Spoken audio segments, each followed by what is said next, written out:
Santiago en este pasaje nos anima a pedirle a Dios en oración la sabiduría que nos falta. Pero a continuación deja claro que debemos pedir con la actitud adecuada. Al leer estos versos, aparentemente parecen bastante simples comprender, pero ¿son igualmente fáciles de poner en práctica?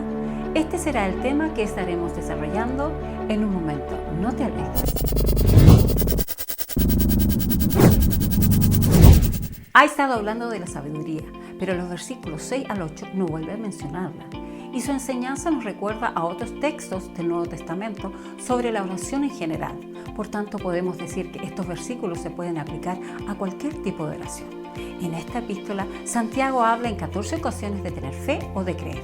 9 de ellas aparecen en la famosa sección sobre la fe y las obras, donde enfatiza que la verdadera fe cristiana es una cualidad activa que produce fruto, un fruto que Dios tendrá en cuenta en el juicio. Pero la naturaleza activa de la fe en esta epístola no solo aparece en este párrafo. Santiago insiste en que la fe en Cristo no puede dar lugar a favoritismos. Y tanto en este versículo como en otros, dice que la respuesta de Dios a nuestras oraciones dependen de la fe.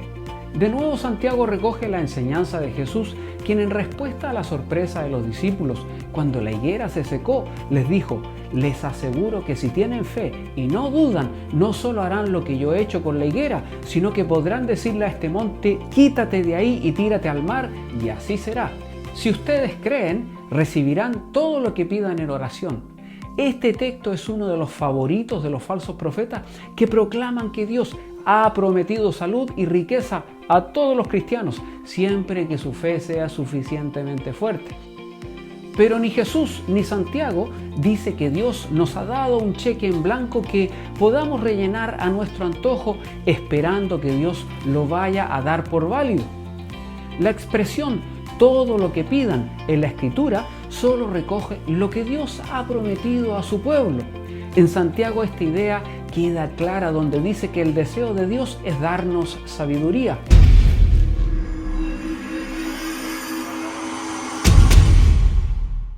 Tanto en Mateo como en Santiago, lo opuesto a la fe es la duda.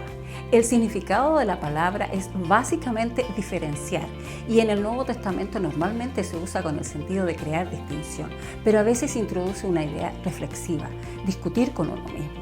De ahí la idea de dudar. Pero como sugiere el significado básico de la palabra, lo más probable es que Santiago tenga en mente una duda fuerte, una división interna que lleva al creyente a una actitud frente a Dios de vacilación e incoherencia. Pablo usa la misma palabra para describir la fe de Abraham. Ante la promesa de Dios no vaciló como un incrédulo. Pablo sabe que Abraham sí dudó de la promesa de Dios, al menos en una ocasión, pues se rió cuando éste prometió un hijo. Así que Pablo no está diciendo que Abraham nunca dudará de las promesas de Dios, sino que durante la larga vida fue coherente en cuanto a su fe en Dios.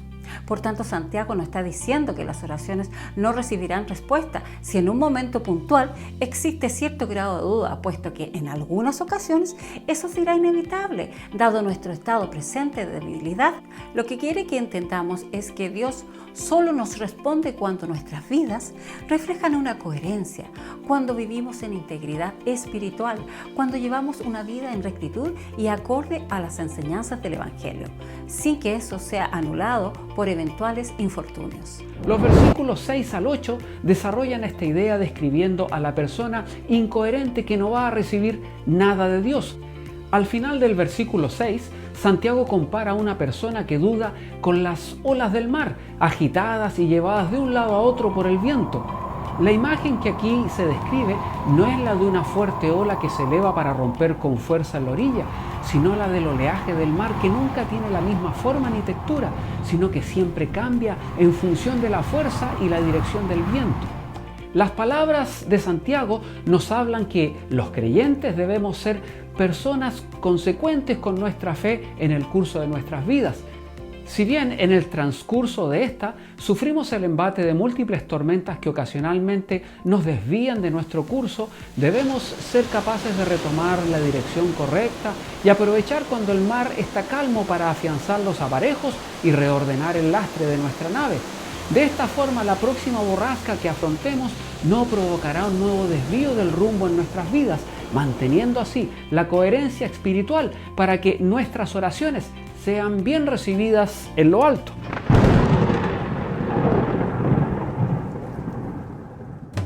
Hasta aquí hemos llegado hoy, amigos. Confiamos en que este programa enriquecerá vuestras vidas como lo ha hecho en las nuestras.